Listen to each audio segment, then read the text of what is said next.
What happens when the backbone of American education is being dismantled? In today's episode, I sit down with Perliter Walters-Gilliam, founder of NBBE Consulting, to break down the real state of education in America, the dramatic restructuring of the U.S. Department of Education, how AI is reshaping universities, and what all of this means for tomorrow's workforce, from student debt and federal funding to the future of learning and jobs. This is the conversation every parent, student, and changemaker needs to hear.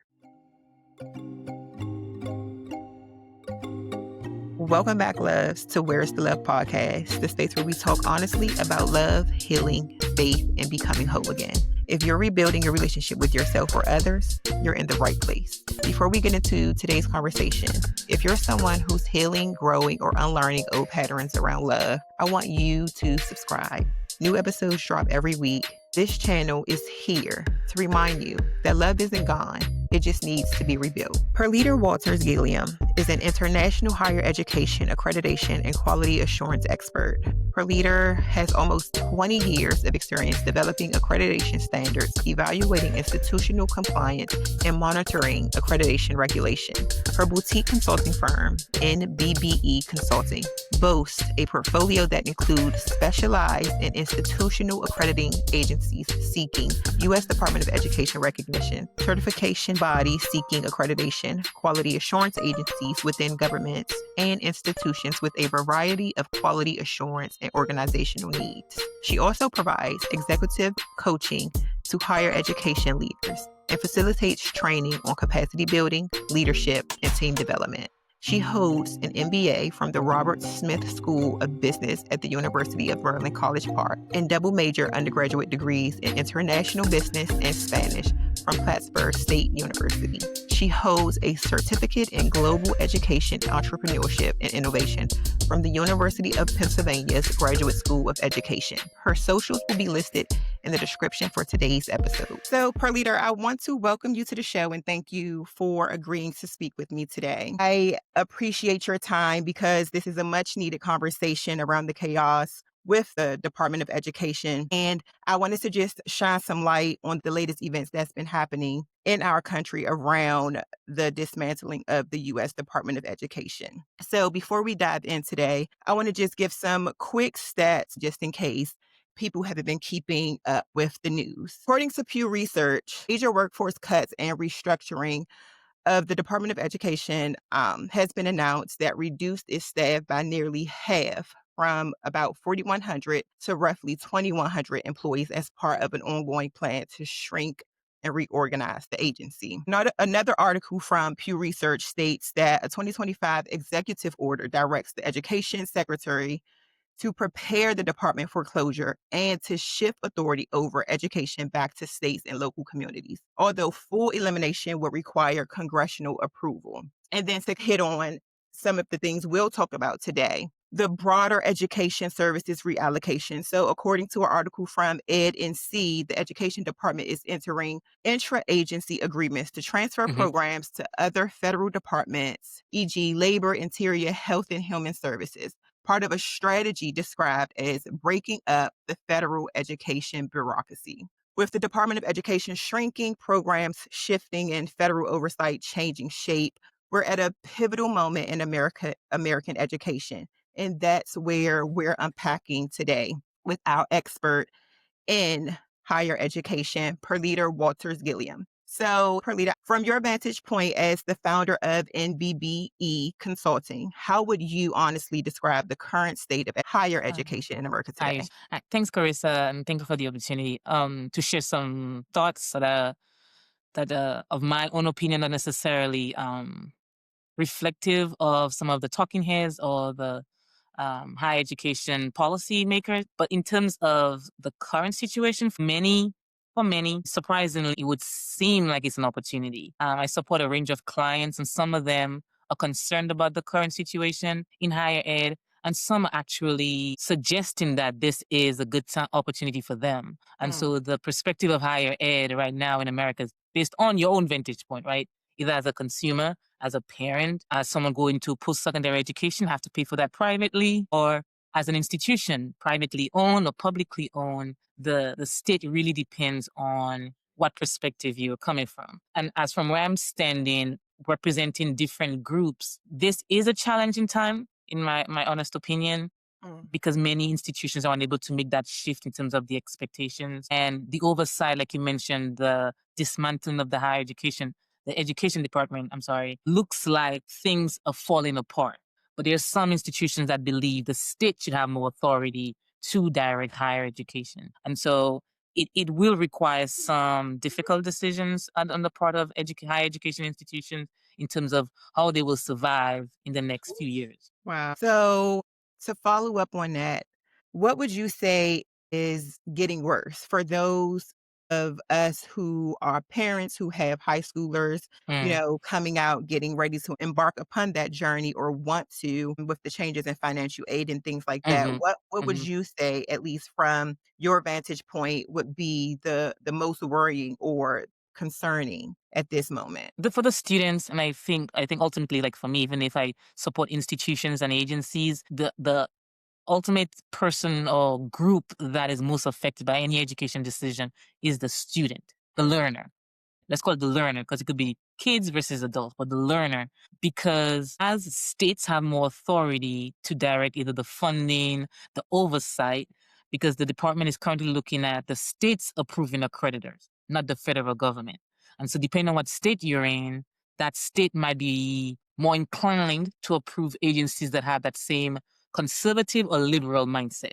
And so then, depending on the state you're in, that could impact what access to education you have, what types of education that's accessible, the curriculum that can be taught in those institutions. And so that's where it's getting the inconsistency. So it could become a case where my student who is educated in state A and your daughter educated in state B, the educational experience, academic exposure, if you would, very different based on what that state's prioritize. So that's who's the most impact. Okay, and that kind of flows right into our next question here. With the weakening of the federal education system and the handing back over to the states, who would you say is most at risk? Yeah, Just as you said, those yeah, students with the varying. students. Yeah. And students, their families, whoever's footing that bill, right? And it gets, Yeah. I have the unique opportunity to work with different states, from Mm. California to Florida to New York. And the inconsistency across the states, it's mind blowing. And that's really what the federal Department of Education was supposed to eliminate, was that inconsistency in oversight, right? Yeah. Every state was doing whatever they wanted. Some did nothing at all. Some did too much. And that is still the case. But if a federal overhead that brought some consistency in terms of resources, in terms of grant opportunities, and certain other programming. But if Mm. when you go back more, if you push it back out to the states, well, the states are going to decide who gets money. You can't say DEI anymore, and so the states that are not for DEI, any programs that could positively impact any one group, could be eliminated. And if you're in a situation, that family's in a situation where that was, I would have been helpful to their circumstances, then that goes away. And so that's where, with the pushing out to the different agencies and at the state level, is going to be so inconsistent that there is not going to be an American higher education anymore. Wow, yeah. So, with that knowledge, understanding that the federal oversight, which should have been the broader protection for the lower levels, we understand that the higher education institutions, most are private. They operate, on endowments and things as such and rely on that type of funding. But then we also have state sponsor higher education institutions. So, where do you see, with the reduction in the federal oversight, institutions such as yours, like consulting firms, private institutions, and the states? What roles do you believe that you guys will be stepping into in the future of education? Believe it or not, the states are the ones that serve to benefit the most from that change. Wow. So right now there is an organization called, and it's at national level, it's called the National Council for the State Authorization Reciprocity Agreement. There's a Mm. federal regulation about institutions that offer distance education in different states, to make sure there's almost a collective. So a school who's in well, not California, a school that's in New York, you're able to recruit in Florida without having to go through a very expensive process, for example. It's actually the reverse. New York is about $20,000 per application. And so some states make a lot of money. And so what they did is a few years ago, they established, it's called NC Sarah, to remove that. So if you're a member of NC Sarah, you don't have to go every single state, Maryland, New York, Connecticut, individually. California is the only state that does not participate, California. So you would have to do that if you're based out of California. Well, if you're not a member of Sarah and you wish to recruit students from different states, you have to go through their individual process and pay that money for the application and annually. And so with a state level, if you push things out to the state, every state would then be able to get that money. If you approved in Maryland, approved in New York, approved in New Jersey, approved in Florida. And so states get to benefit. If they're then trusted with the federal money, financial aid, to disperse to the institutions within the state, they get to decide what the criteria is for approval. They get to decide the level of review. And so the states get more power, which is, think about it, there's many states who would not mind that power. On my end, it would be more being able to solve institutions in that state, but also even the states, because many states don't have an accreditation process. They don't have any requirements or regulations to, well, how do we know this school is a good school? The states have most states defer to the accreditors to do that. You're licensed by the state, but they say, well, you have to get accreditation within 5 years, 3 years. If you move that out, then the states have to start doing the accreditation. And many of them do not have the infrastructure. Contrary to what they might say, they don't have the infrastructure. They don't have the resources, don't have the expertise, don't have the staff.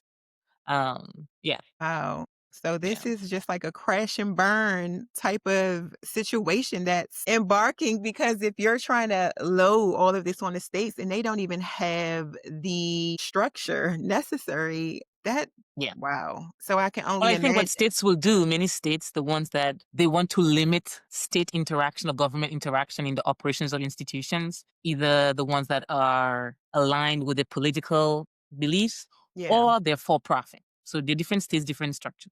Then it becomes a rubber stamp, right? Almost like getting your license, right? You just do a form, complete this form, and then you get approval. While there's some states, and there's some states that are like that right now, that are very difficult to do business in. And they'll probably stay that way because they've already been that way, where the requirements are higher. But the states that then you just have anything going here and very hard to get in here. Yeah. So let's say, for example, you and I, we're in the state of Maryland. We know Maryland has a large public higher education institution, right? That the state kind of fund and all of that stuff. And then you have the private institutions that we have here as well. So, for instance, if let's say another institution wanted to come in and implant their institution here, but at a much lower level than maybe the University of Maryland or John Hopkins or whatever, maybe something like a county institution like we have, in many counties. What does that then look like? Because I know with this, we can see a lot of students maybe shifting from those traditional higher education institutions going to more local level community colleges or trade schools or institutions like that, that's less expensive, Right. lesser burden on their family or themselves. And if states try to make it harder so that the state funded higher education institutions can continue to get the bulk of the funding or whatever the case may be, Right. what does that look like for the future of those students that can afford and may just want to do a lesser traditional source of education after high school or so? It's very interesting that you said that, because Maryland is actually one of the states that's very it's not difficult to do business in Maryland in education, but they're very protective Mm, of the University of Maryland system. yeah. And there are few private programs in universities, but at the like for profit, if you can do a research, there aren't that many in Maryland. Not the ones doing granting degrees, they're not, because Maryland is very community college and University of Maryland focused. But that Yeah. could have an impact, right? Where there are states like Maryland that it's not necessarily the easiest to come in as a private institution outside of that state. And so what may happen is, for those states where they're like, come on, it's okay, come on, then students will have to shift, either go to those states for school but this administration is career education and the trade schools. Again, depends on where you're located. That may not necessarily be the Like if you're in DC, trades are not necessarily, it's more of a degree, a very Yeah. academic community. So that may not necessarily be ideal, but that's an opportunity. If you think about it, that's an opportunity because the administration has said we're supportive of the trades and vocational programs. So, with that being said, this administration may seem like it is more friendly toward the blue collar work, as we say, let's Right, just say that, right. and less of the white collar, which is the college degrees, the master Academic. degrees, and so on and so forth. Do you believe at this point in time, America is forming a new education divide where access to quality learning is increasingly tied to wealth and geography? Interestingly, I would venture to say that we already have that. We already have that. It just there's a lot of noise, so it looks like there's additional attention, but that's always been the case. Anybody can walk up to Harvard. Anybody couldn't walk up to MIT or UCLA or Berkeley, right? Um, Yeah, what previously, or what the argument could be, well, you couldn't potentially walk up to them, but there were policies or guardrails in place, like options and opportunities for admission of people of color and people of minority groups or disadvantaged groups, right? And so the institutions had to make an effort to ensure that they were not excluding those groups. And that's yeah. all gone. So that's might be the difference. That's all Mm, gone. Yeah. But there's always been a divide. I don't think we should get that twisted. There's always yeah, been a divide. This country, the US's education has never just been about public good. It's a yeah, business. It's always yeah, been a for business. sure. Definitely, especially for our folks, and I think with with that being said, I guess the more crucial question would be, do you feel that this administration is trying to make higher education more of a luxury for those who can afford it and pushing those of us who traditionally cannot afford it out? I would suggest another shift actually. This administration, what it has attempted to do in my opinion, and been in higher ed almost 20 years, is to question the value of higher ed, period, and the elite structure of higher ed, because educated people tend to have an opinion. And so Yeah, you go to a traditional bachelor's degree or traditional education environment, you'll be exposed to think outside your, right? You'll be challenged to think outside your, whatever your thinking is, conservative, liberal, it doesn't matter, but to think outside of what you thought to be true. And yeah, when you're challenged to think that way, then you're more likely to ask questions about why, right? And do we want those questions? No, right, we don't want questions. You ask too many questions. absolutely. And when you ask questions, you Yeah. might make an informed decision. And we don't want you to make an informed decision. So the question is not about elite Harvard versus ABC college. The question is higher education challenges people to think and question. And Mm. that's not the objective. That's a good way to put it, absolutely. Because the less questions, then the more you don't challenge my power is what it seems the situation is heading into. So that Yes. is a Yes. definitely a great way to put it. So Um, let's jump and shift here to what is now the perspective of AI being implemented into those higher education environments? And mhm. then what does that also take away from what students are already dealing with the dismantling and the handing back over to the states of education and trying to pursue traditional higher education in the future? And that's a loaded one because there's so many pieces to that. So you mentioned the That's recent what you events. think. No, well, one of them is, I mean, so again, we're talking about the traditional higher ed is not necessarily a priority of this administration. Traditional higher ed, but they are supportive of non-traditional trade schools, get people jobs, right?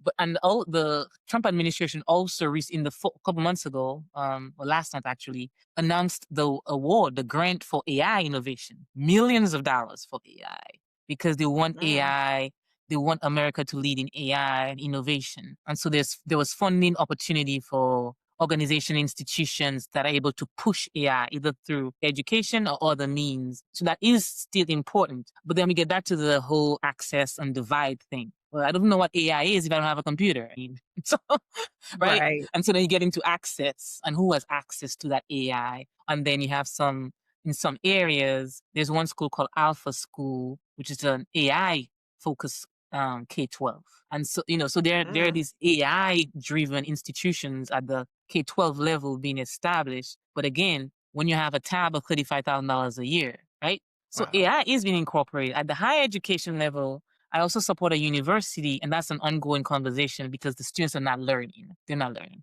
And so it's not even about the dismantling of education. That becomes a question for educational institutions.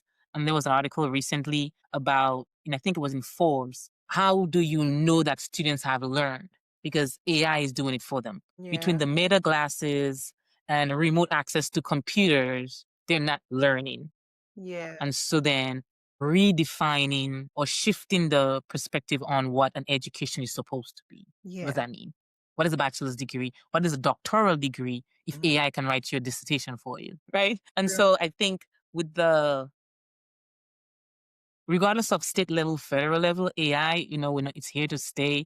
I think it's what this administration might in some way force current institutions as well as agencies to do is to determine how are they going to use AI and how they're going to be innovative.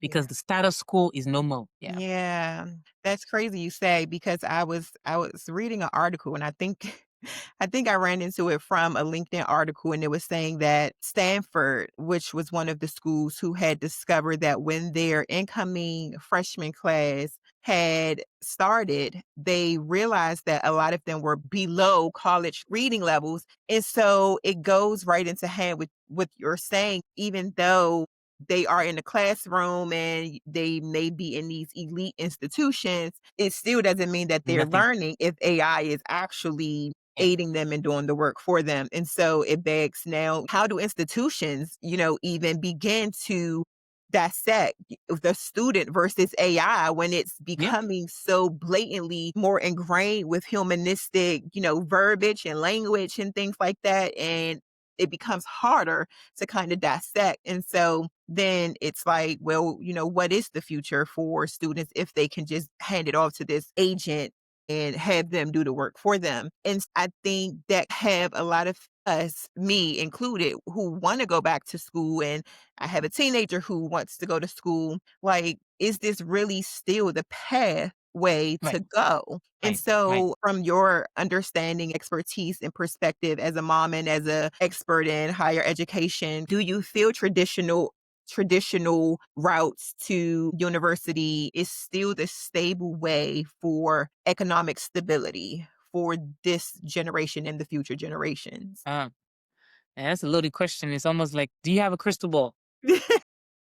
Yeah, and I think that's one of the questions that so many people are asking, and no Yeah. one has the answer, right? No No. one has the realistic answer. I listen to interviews that Sam Altman does, Elon Musk does, all of these AI forerunners, and when people ask them, "What will you tell your children to study?" or Right. "Should your children go to college?" It's like they don't have an answer because is that still the way to go with what that this technology is capable of and what it can do to Mhm. the future and the Mhm. human Mhm. race in the future, is it really still worth it? Getting in debt, doing all of I these guess it things. depends, though. I think it depends. I think that's the correct one thing I learned from Yeah, University of Maryland. The correct answer is it depends, right? So if you're a student or if you're interested in, I have twin boys and they have different interests. So if you're interested in one of the more philosophical subjects, may not be yeah, the one paying the bills necessarily, but if it's philosophical, the college environment might be the place to go have that discourse, yeah, right? Because if you want to be an educator, now it's not a question of is AI going to do this for us in the future? It's more, well, how would you then incorporate AI into what you're doing? But it may not be, it's not it was never a direct line. And I think that was probably one of the lies that was told is that, well, this is a show or a way to do it. Well, you can yeah, veer off and come back. There is no necessarily from high school to college to grad school then. So I think moving away from a linear perspective to more experience based perspective might be a way to go so that when you do go back, if you go back, then your education experience is not what AI can tell you, but it's yeah. lived experience and then how you incorporate Mm. AI into it. Yeah. Yeah, that's good. Yeah. So what do you think the most important skills right now are that schools should be teaching Ugh. They're outgoing not high teaching it. schoolers coming into They're not back? teaching it. Whatever it is, they're not teaching it. No, seriously, right? Because just like you said, if it's lived experience, they are lacking. They don't come out with the financial literacy skills. They don't They come out don't. with Yeah. critical thinking skills. They don't come out with No. a lot of the skills that they need for real life. Yeah. Yes, Yeah. even at the college level, because just like you said, we get the more philosophical, right? You take all of Yeah. these courses and things like that, and it's great because it enhances your ability to think logical Yeah. and Yeah. critical at some points. But is it really needed when you're in the grocery store? Is it really needed when you're trying to balance your bank account? Right. So, do you lend some of these realistic skills to educators to implement for students? So first, I think it's the issue right now that AI has put a big spotlight on. It's not new. Is that the school education on the K-12 through higher ed has not been doing what it was supposed to. Mhm. That came out during the pandemic. It Yeah, did come out in the pandemic. Parents were looking crazy yeah, because their kids were home not learning a thing, right? yeah, But then we stomached it and we're like, maybe we'll get better. It did not. yeah. But then AI came on and now it's really bad because Mm, while the kids know how to use AI, they can stick a prompt in, they don't have the skills to one, use the prompts properly, and then two, dissect what the response gives you. So AI is doing it for them literally versus they're using AI. And so I've been very intentional with my kids to say, even before AI, if they did something on a YouTube video, look at the sources and then you go yeah, to the source and double check what it says. You do the same thing with AI. You should do the same thing with AI to make sure that it's pulling from actual sources and not a hallucination, for example. yeah, And so I think education, which is always a decade behind, need to be able to have challenge kids to think critically and not regurgitate. And that's not going to happen with a statewide test. It happen.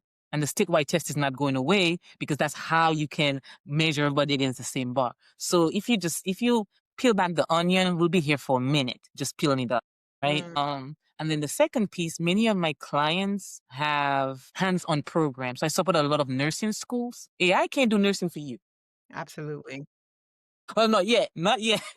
Yeah, You yeah, still have to have the bedside manner. You still have to interact with patients. And so while in the classroom environment, you might be able to use AI to help you take the test, when you get to that bedside, you have to be able to demonstrate the skills. And I have many of my clients, they have a skill-based program or institution that require that demonstration. And so we have to find a way to incorporate that skills-based demonstration, competency level assessment to all programs. And when I told the university where I work, we had this conversation about AI because some of the kids have the glasses, mm, and some of the students have someone remotely access the computer to do their test. So they yeah. have the computer and they look like they're clicking, but they're not. Yes. So it's a whole other level. Oh my gosh. Whole other level. Yeah. You can do remote access on your computer. It's amazing. I mean, like who thinks about these things?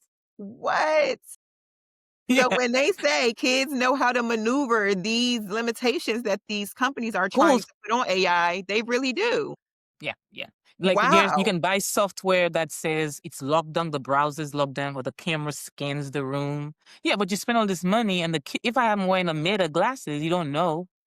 I'm getting all the answers anyway. Right. Yeah, that is crazy. What can we as parents do? I love the advice that you just said, making your kids go and double check how we were taught. Check your references, make Yeah, sure that yeah, what you're stating is legitimate. And I don't believe that a lot of kids are being taught that today. yeah, yeah, It's just get a fact, write it down, and truth is yeah, whatever was stated.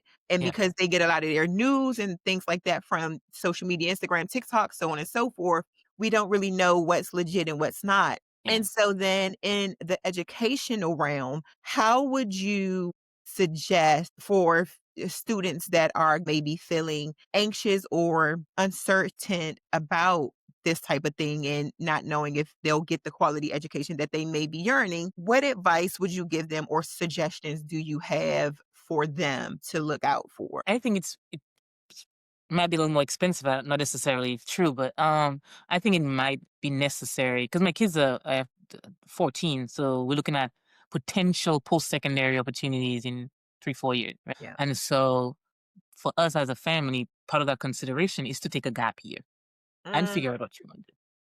So you're not spending a whole year taking gen eds and wasting somebody's money, yeah. right? Yeah. So that's a consideration because then becomes a lived experience. So when you go back to school, it's something that you want to do, and not Yeah. because everybody's going to college, so I'm going to. Yeah. and the debt issue, right? And something to consider it would be I would look at a school that actually embraces AI, so that one, you get in the schools the skills that are non-textbooks, right? Because if you incorporate an AI, then you're working side by side with AI and know how to use agentic AI. So by the time you graduate, you won't be catching up. Yeah. So you want an institution that actually embracing AI, either from University of Maryland, as a shout out to College Park, has a whole AI center, right? Yeah. A center for artificial intelligence.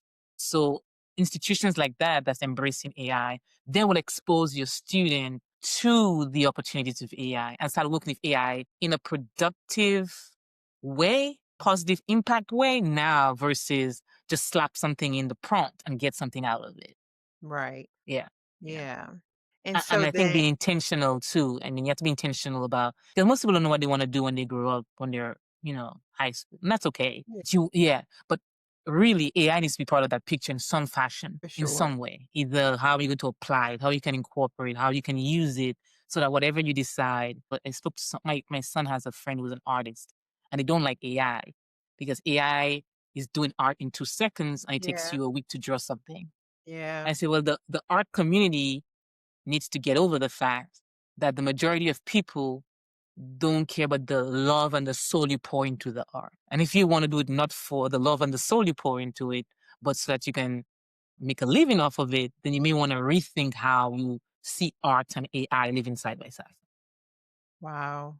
Yeah. Yeah. And on that note, what career advice then would you lend to the younger generation that is looking to go into the workforce with so much noise and Yeah. conversations around what jobs will be eliminated in the Yeah. next 3 or so years? It's so much Yeah. conversation around that. What advice would you give the younger folks? What jobs should they be considering? Like you said, nurses who still have to have that humanistic and Yeah. emotional connection to their patients that they're caring for. Right. What positions do you foresee that students should be focusing on, even if they have to learn how to work alongside AI? So I think the question is not necessarily what jobs it should be, and I think that's probably part of the challenge. Everybody should not be a nurse, so everybody can get that. So, but or even everybody can be a trade. Everybody doesn't have the capacity Yeah. to be a plumber or any. I mean, and so it shouldn't necessarily be. And I think what my ultimate advice would be: don't think of about getting a job, because if you're thinking about a job, then you're thinking of what do I need to? What are the specific what is a specific training, technical training for this? So as an employer, I'm more focused. I can teach you the technical, but I Yeah. can't teach you the non-technical, the critical thinking, the flexibility, being nimble, incorporating AI, learning how to use agentic AI. I can't teach you that. And Yeah. so for the young professionals, focus on how to develop those skills so that if today's AI, tomorrow is something else, you're able to shift. Most people couldn't shift from whatever it was pre-AI. They couldn't even think of the world pre-AI. Yeah. Some Yeah. people couldn't think of the world pre-pandemic, right? People couldn't even do Zoom. I mean, that Yeah. was a challenge. So true. So true. Oh my And we gosh. had to shift, right? And now everybody's Zooming. So same thing. So it's a skill set, not, oh, I need to learn Zoom. I need Yeah. to learn how to be able to shift and or Yeah. pivot based on whatever is happening in this moment. So Yeah. focus on those skills rather than looking for a job. Absolutely.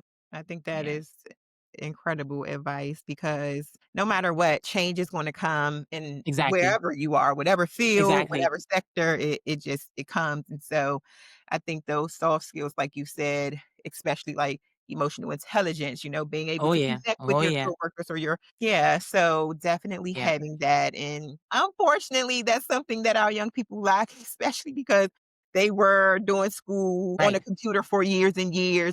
They Right. really Right. still don't get out and engage with other humans, and everything is social media for the so I think that's one thing I think that they probably should teach you in college, maybe a skill class that they should incorporate because Yeah. I mean, when they get around each other, it's still like they don't know how to interact, and I No. hate to see No. that for young people. It's like you're around a group of people, but you're still on your phone. You guys don't look like you're engaged at all. It's But even so now, then sad. that even goes to the because you think about it, right? Like, how would someone get fooled by AI? But Yeah, if you're not used to human contact and how humans actually interact, then you wouldn't pick up that it's not a human talking to you because you don't even know the difference. Absolutely. That's so true. That's so That's bad. so I mean, true. that's really sad, actually. Yeah, yeah, it is. Yeah. So, coming to a close here, what would you say um future ready education really look like in 2025 and beyond from your knowledge base sitting around with higher ed, Hmm.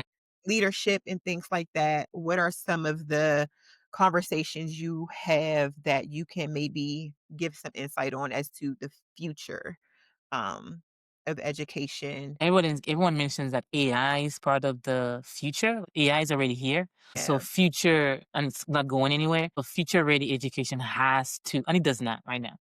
It's like in pockets and not accessible to everyone. I was at a conference in Tokyo in May, and that was part of the conversation was how they can use AI to help students cope. Where the AI, the agent, and it's not agentic AI. They've changed the word now.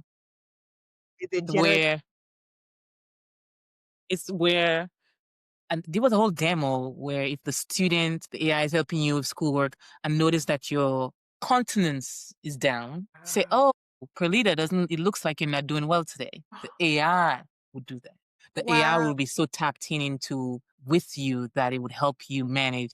"Well, let's do some breathing exercises. May help you feel better." Wow. And are Uh, these robots or just screened agents? so it would be like screen agent. It's almost like a companion, but now with the glasses, it's almost like right there with you all the time. Wow. And then the other part of that, which is this sounds a little scary and that's more futuristic because the AI has to be able to sense, right? So that's a little more Yeah. futuristic. But what was a little interesting was the speaker spoke about schoolwork, which I think should be done anyway. Where my kids got a few years ago a gift, and it could be the glasses, it could be a halogen. Some schools are already doing the halogens. It takes you back through the civil rights movement. You put glasses on and you're basically walking through the street.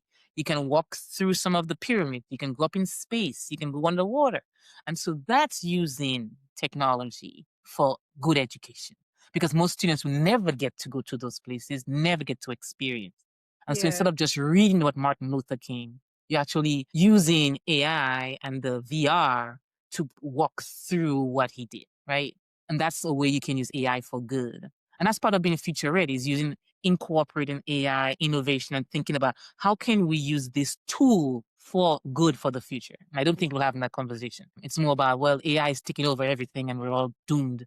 It's pretty much the tone. So I hear this a lot on other podcasts. People ask when they are interviewing around AI, do you think that we're right now living in a utopia type of situation? Like just with that information that you just stated, being Yeah. able to do things like that. Do you see or do you feel like this may be a utopia within itself or that AI will bring us into a utopia? Well, there are a lot of people who think that's what's going to happen and Yeah. want that to happen. There are people who actually wouldn't mind AI being the utopic man and machine kind of.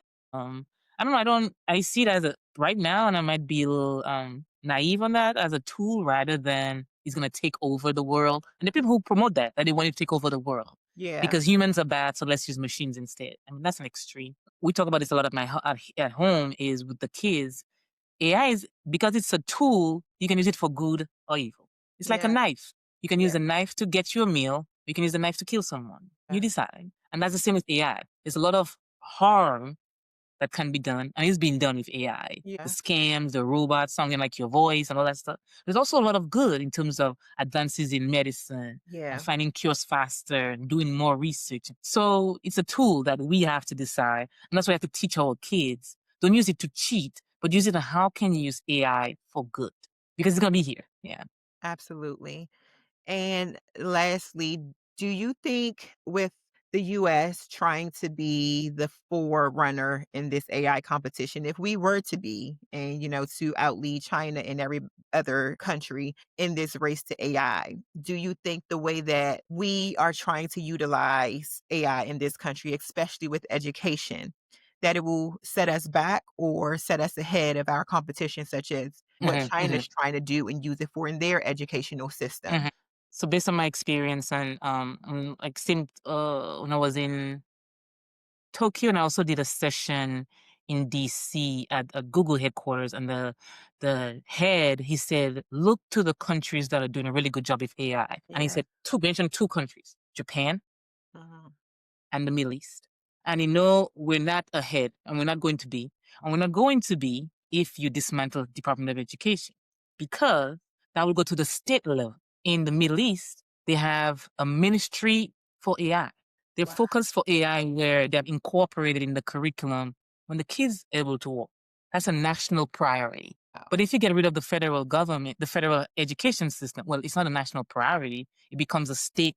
Well, if my people in my state struggling to put food on their table, AI is not the priority, right? Yeah. So for us to be the leader, it has to be a national priority. Yeah. And then you have some states that want to regulate it. So that means not all Exactly. states will regulate it the Exactly. same. Exactly. Exactly. Wow. Exactly. See, then it's not. You can't lead like that. Everybody has to be in the same. Everybody has to agree that to be the leader, we have to do this at the national level. Yeah. Well, guess we have more catching up to do than they would lead us to believe. Yeah. I think that the way we're trying to lead is for it to be the ultimate, as they say, the God of AI. Yeah. A lot of people say, or at least in interviews that I've heard, Sam Altman wants to eventually create a God source with AI, which I believe that's definitely not going to get us ahead. If anything, it's going to sink us, Yeah. even if we're trying to compete or outcompete China, where they're Yeah. trying to do it in a totally different way, where they're not trying to eliminate their human race,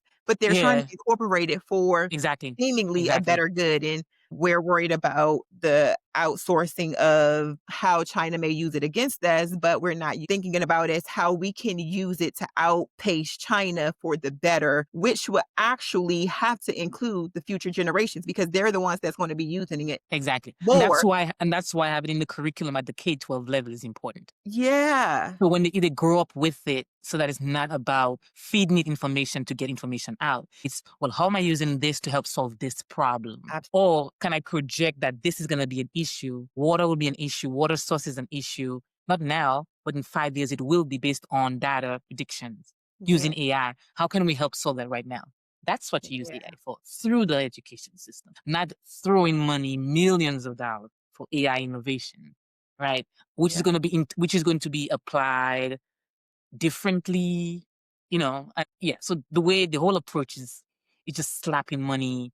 And it's more of a PR thing than being strategic, where these countries are strict intentional about the AI, and so Yeah. that if you put it in education and you make it accessible to all, then it doesn't become a luxury, right? Absolutely. And here it's all, I may not even know what AI, I don't know what generative AI is based on what the community I live in. And that's, for some people, that's okay, because they Yeah. want to be able to be the ones that have the God and not others. Yep.